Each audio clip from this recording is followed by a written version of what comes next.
Beverly had the delivery. It looks good. Can't look any other way, can you? Hang on just a minute, we're gonna let this truck back out of there, y'all, because I can hear him. And you can't talk back here. If you need to talk, you have to go stand away from the microphone. 'Cause the microphone picks everything up. Going back to that movie theater, remember, I don't even remember how much it cost to get in, but we didn't get to go very often because it did cost. But before the movie started, you know, we only saw westerns, right? Movies, remember? Roy Rogers and Dale Evans. They had the Tonto. science fiction movie, you know, Buck Rogers. Yeah. And But right. before all of that, they do a newsreel. Right. Remember that? Yes. With the airplanes and the war stuff. So mention that. That's what Okay. that's where I'm going with this. See, I went back to silent movies. No. It did. Yes, sir, we're rolling. Ready? We're rolling, Okay. Billions. So, tell us your name, please. Freddie Warmack. Thank you. So, Mr. Warmack, you were born in Newberry, right? Correct. When were you born in Newberry? 1932. Okay. And were you born in a hospital? No, midwife. Did what come out to the house? Right. And have you lived your whole life here in Newberry? Yeah, all but my military time. Yeah. But predominantly all my life. So, your early life, you started school here in Newberry, Yes. or did you go to Archer? Here in Newberry. Yeah. Okay. The school was right where Freddie Warmack Park is. That was the city limit. The school sit right on the city limits. Huh. It was a group got together and citizens bought that property, and they deeded over to the county to build a school. And school was built. It was a 4-room building with the blackboards was in the middle. That's how you made the auditorium, was raised those boards in the middle. And Prior to that school being built, where did the black kids go to school? well, that was it. The school was right where the fire station is now, where the existing fire station. The school was just north of there, in that block over there, across the street. They call it the Little Red School. Oh, okay. So as far as you can remember back, there was always a school in Newberry. Right. Okay. And how did it come about that you said they donated the land? How did it come about that they built the school that you went to? Well, a group got together and went to the county and say, hey, we need something better. And the county said, well, if you would donate this land for $1, then we would build a school. And that's how it came And up. how did the community get the money to buy that land and donate it? They raised it, dug stumps, whatever it took, they raised the money, which wasn't very much back then. Yeah. But this was parents that wanted a better education for their kids. Went Right. out and raise their own money Right, to build that school. right. How did they get the wood for the building itself? I mean, that building was built up, so it wasn't on a foundation. It was on post or, No, logs or it was. Now the old school, it had a foundation because that's where we would store wood to keep it from getting wet. Yeah, but it was built up. Right. It had a foundation. Now, when you say store wood, is that because it was heated by a wood stove? Wood heater, right. Later on, then they put the steam heaters in there after I left. Well, that's a pretty amazing story. Yeah. The community got together and raised money to buy themselves a school. Right. The parents saw the value of education. Well, actually, it started out for a ball field. That's how it started out. Raise money for a ball field. Okay. The ball diamond was right where Farnsworth building is.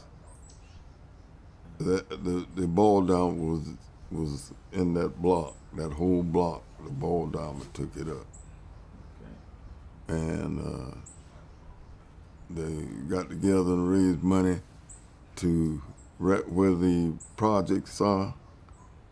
Hammock Oaks. No, over here. Oh, by across from Martin Luther King. Right. There, That's where a big ball was. okay. Then right in front of where I live now, off of 7th Avenue, I had a park. They just moved around all over town. And then they moved it up here by the airport. Well, it was an airport there at that time. And of course, the teams had somewhat integrated because Ronnie Rowland, Clint McCoy, and all of them were mixed, and we would play together. About what year was this when they started to integrate the teams? Oh boy, that had to be in the 60s. That had to be in the 60s.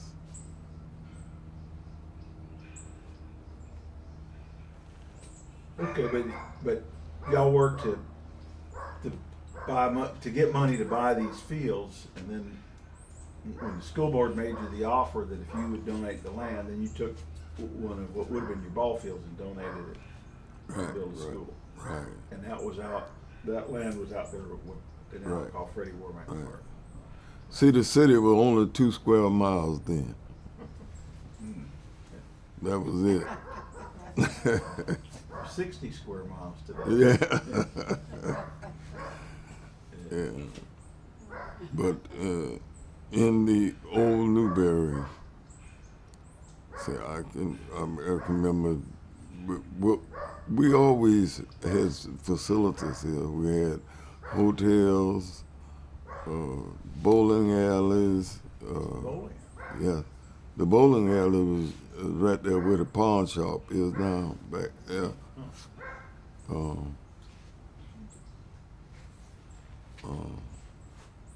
And the part of the school that was torn down is the big house on the corner right down here. That's part of that timber and that gray house right there. That's part. The big middle part of that house? That long house there. Yeah. Big. That's right. And where the Mexican restaurant, it's part of what the building the old theater was. They tore that down, and a lot of that timber went right in there. That's where the hotel used to be. Hang on just a minute, guys. Hey, leave those guys alone, unless we can take them on a hot dog or something. Yeah, cause they just gonna get mad at this. No, they're just protecting the neighborhood. Yeah. All right, we'll see if they'll calm down in a minute. Yes. Okay, Bill, go ahead. It's out there. Okay, so you went to the elementary school in Newberry from first grade through 9th. ninth grade. Right. Okay. And then they transferred us to High Spring. To Mabane? No, that was before Mabane. Okay. It was Douglas. We didn't have a bus. We had an old man who used to work to the train yard that had an old Ford truck, and he took dynamite boxes and made a camp out of it. That's how we rode to school. Huh. It was like an open, No, it was closed in Okay. with dynamite the boxes. dynamite box is a big box. They was big. The dynamites used to come in a box. It was a wooden boxes. So he took that wood and made a camper on the back of his truck. That's how we got to school. No And, windows in that thing? And if we were late in the afternoon, we had to walk from High Spring to Newberry. Wow, 10 miles.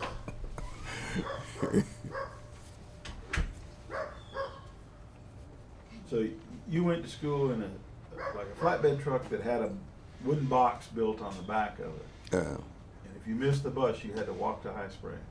had to walk. Well, I had to walk back. Wasn't no bus. Or missed the truck.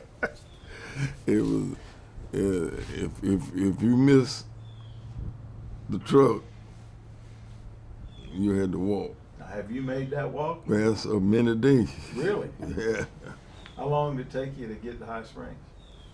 Well, with us being kids, you know, and we would jog part of the time and carry on. It didn't seem that long, really.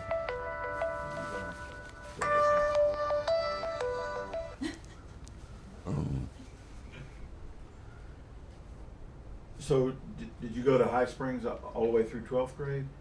No, I went there through 11th grade. My 11th and 12th grade, I went to Archer. That's when they transferred us to Archer. What was the name of the school in Archer? Archer High School.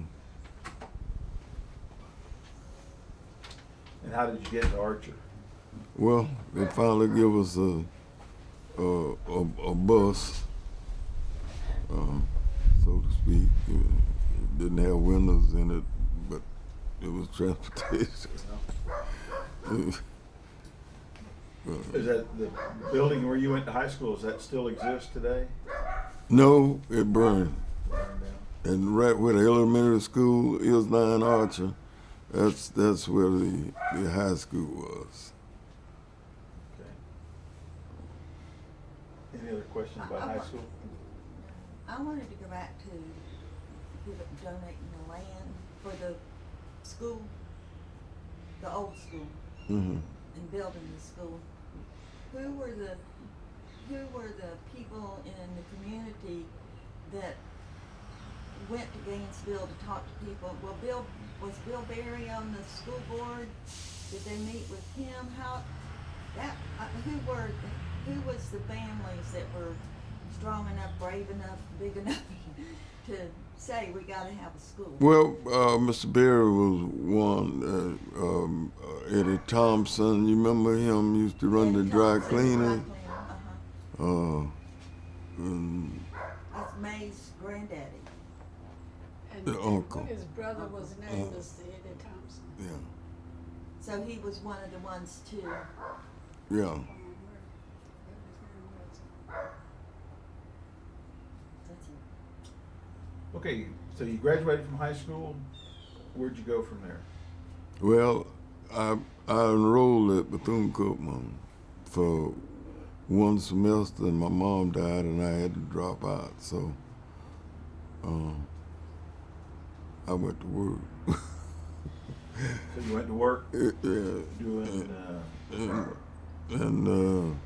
And in fact, I came back, and when they built the elementary school in Archer, I worked at that school. I helped build that school. At some point, you went in the military, though. Right. But can you tell me about that? That was in the 50. I went in from 56 to 57. Did the recruiters come over here? The Army, you were in the Army, right? Right. Did the Army recruiters come here, or did you go Gainesville or High Spring? Where did you go No, to you enlist? you drafted then. You just got a draft notice. They send you a notice and you you had to go. It wasn't volunteer then. Okay. Basic. Yeah. So tell me about your experience. So draftee spends only 1 year, right? No. I'm still Army. Believe it or not, I never got a DD 214 because I was discharged strictly from Army Hospital. And it was off the record, it was hush hush. We was hit with nerve gas or something that took my whole company out. But Where In the- were you, when you were in the Army, where were you stationed? well, when that happened, we was on a training mission to go to Germany. I was in a tank company, and we was on a training mission to go to Germany when they sprayed us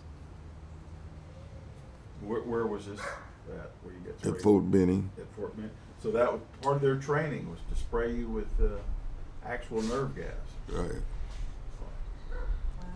That's why it was It happened on Wednesday, and by Sunday, I couldn't move a limb. I was completely paralyzed. Gosh, they did that for training. Training gone wrong. They used us as guinea pigs. I'm telling you. Wow. Was that your whole company? They had 240 guys, and 6 of us lived. Really? To my knowledge, I'm the lone survivor. My goodness. Now, was this an all-black company, or was it? No, It was integrated? it was integrated. Yeah. So, yeah, I never heard about that. That's pretty big. Well, you won't find any records. They burn our records or something. I don't know. It was really hush hush. You never. You know how the military. Yeah. But I never seen. I mean, that was an atrocity. Yeah. That many people killed, friendly fire. Now, You know what happened in Oklahoma out there. You know what happened with that deal out there. You were Air Force though, weren't you? Yeah. Yeah. Yeah. But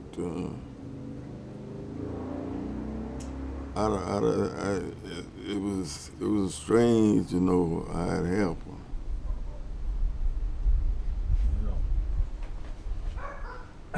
Did they give you? Did you have antidotes for the nerve gas? When I was in the military, we had atropine and 2-cam Florida. No. We had to give ourselves an injection. No.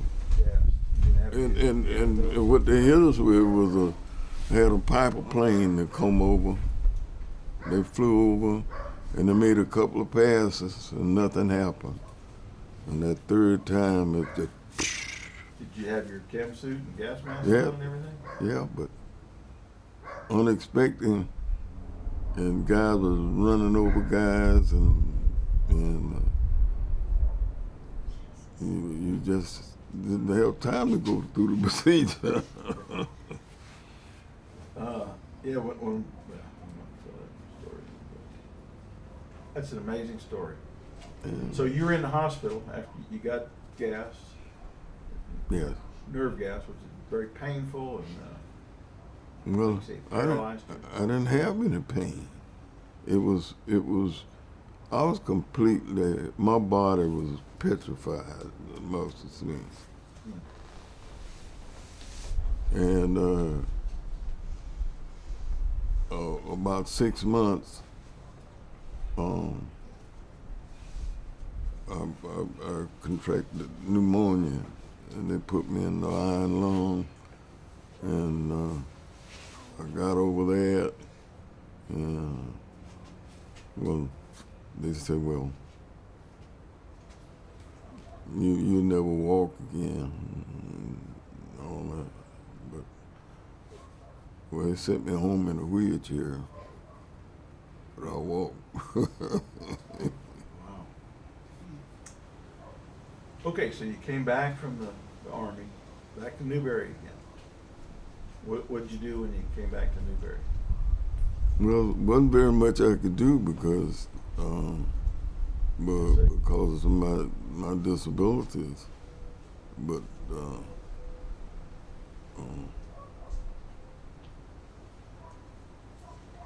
after I recuperated to the point, you know, where I could walk and do other activities, you know, I let them talk me into going into politics. I got into that.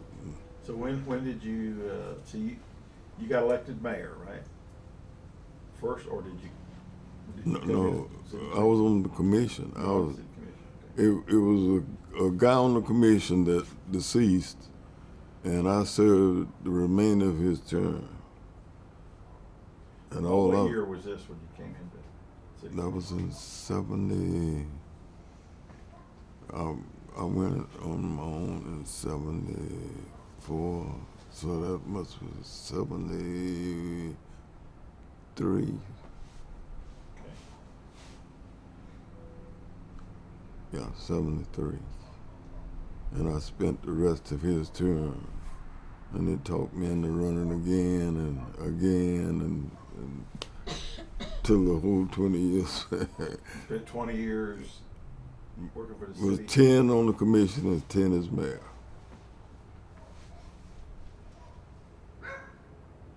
And, where was City Hall during that time when you were on commission and mayor?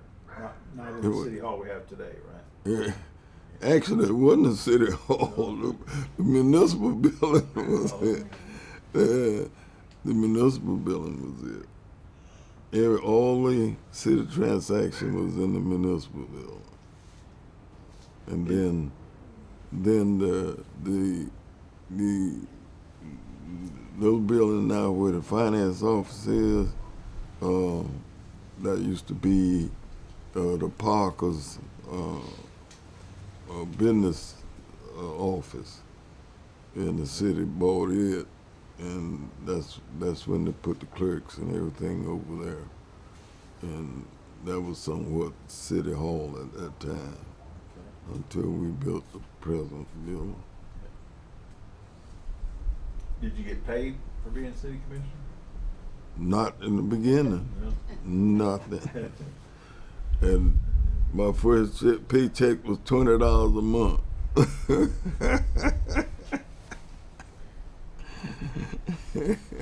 So you're city commissioner 10 years, and then you got elected as mayor. Right. First black mayor of Newberry. Yeah. You were the first black mayor of Newberry? Yes. First black commissioner? No. Julius McLeod was before me.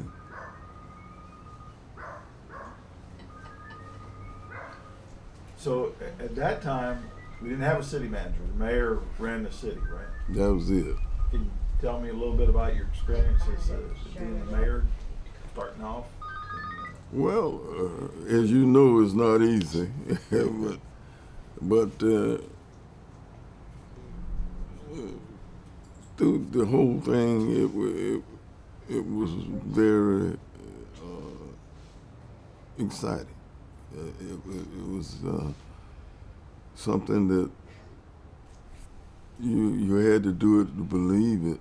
You know, the responsibilities and what could take place, and of course you've been there, you know, and but without a city manager, you had the whole load on your shoulder. I had it easy because we had a city manager. Because you was it. Everybody came to you, any problems, and you know, in a small town, everybody gonna come to the commander in chief. At the time you were mayor, did you have a a police department?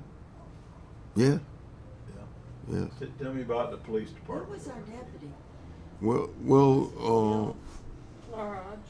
in fact, I was a deputy for a while. The we decided to go with the county after I first got in office. It got so expensive, and with all the new guidelines and you know and the equipment, it just wasn't feasible. Yeah. But how many officers did you have when you had your own department? Two, 2 officers. one night and one day. Freddie, was there one, I know we had, I know who they were, their names, but in the black community wasn't Isaiah Gatson a deputy too or something? He was with the police too. But did you have, I'm talking in the 40s and the 50s now, was there a different, did the same deputy serve both communities? See Oh, what I'm yeah. saying? Oh, Or yeah. did the black community have their own deputy? No. The same deputies served both. See, in fact, after that, when I came around, Charlie Schuler Yeah. was the chief, and it was universal. It wasn't. Okay. So, what are some of the things you accomplished as mayor? You told me about getting a new fire truck. Still have that fire truck today. Best piece of equipment we still have. We still own that truck. Yeah. Haven't found anything better yet. They got a new tanker, but they still got the equipment. But how we got that truck? We got it through state contract, and was paying for it, monthly. And I went to the commission. I said, hey, we spending a lot, and we got rainy day monies. Let's take that rainy day money and pay that truck off and the sewer plant. We owed Farmers Home, I think it was a little over $1.25 million. So we took that money and paid off the fire truck. We paid them, and think nothing happened, and it did. And because of our electric and cable, they paid that money back in about 2 years. It was paid off. So then I decided not to go in debt for any other equipment. We took, in fact, we had an excess of about $10 million in reserve, and it was all in CDs. So they tried to get us to invest with, at that time, Barnett, and I said, no, I don't think that's, after South Dade went under, I said, I don't think that's a good idea. Let's put that money. CDs was ringing like 8.5%, 9% at that time. 10 million. I said, Chunk of change. I said, let's put that in CD when you get ready. And when we bought a bucket truck or backhoe or anything we needed, when that CD matured, we take the interest and pay that sucker off. That's the way we operate. So you saw a lot of growth in the city during the 10 Right. years that you were mayor. I was here when it went from 2 square miles to 60. and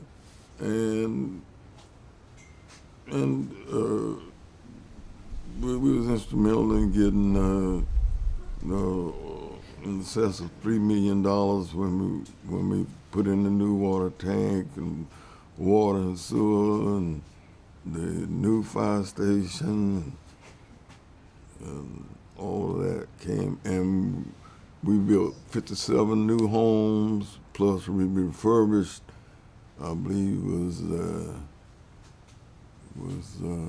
refurbished 30 so. And the 57 new homes, where was that? Was It was scattered all around. all around? Yeah. Well, you had a tremendous career as mayor. You left it easy for the rest of us that followed you. And appreciate all that you did. Okay, Linda, you have any more questions? No, I don't think so. Okay. You have anything to add, Freddie, about the time since you retired as mayor? Or anything? Really, but you know, we was asking about the old buildings and stuff, but in that, you know, for 252nd and 251st at that time, we had 6 two-story buildings in that Really? vicinity. And that was a commercial, I think it still is zoned commercial, isn't it? 252 Street? Yeah, So that was a business district. right. And of course, back then, Newberry was, we called it a boom town But you made a because difference. when the phosphate was going and tobacco came in and watermelons and all that, it was just people here was busting at the seams. Wow. Yeah. It was a farming town. And we had the railroads going. See,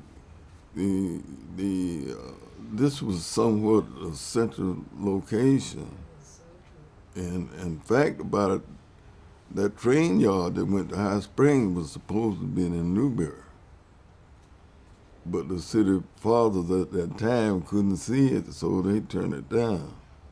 But the where the little depot now, that was the passenger depot. Yes. They would coal the engines up. There was coal burning the engine and water them all right there because they had the east, west, northwest corridor, and passenger train would go east and west and north and south from New York to Miami. Really? Right, Come right through Newberry. right. Wow. 42 and 43, man. You could hear that. I can hear that thing now. Did you ever ride that train? Oh yeah, Yeah. yeah. My father worked the railroad, so I got a chance to ride it pretty regularly. Yeah. So you had a pass, you could, Yeah. yeah. Wow. What if you just wanted to go to Gainesville? Could you ride the train to Gainesville? Well, look, you couldn't. Gainesville was a dirt road. When they paved 26, see, they had, I guess because of the property contour, but right out of Newberry there, that road used to turn and go back on 235 to a large way in the back out by Linda's old place. It was an S curve there. And when you got up to near 4 o'clock, it was the same thing. It just whined. And I remember I used to ride my bicycle from here to Gainesville to go to the movies. On a dirt road? Wow.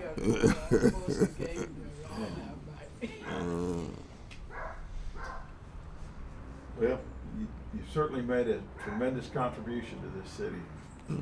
Yes, he did. Long remembered.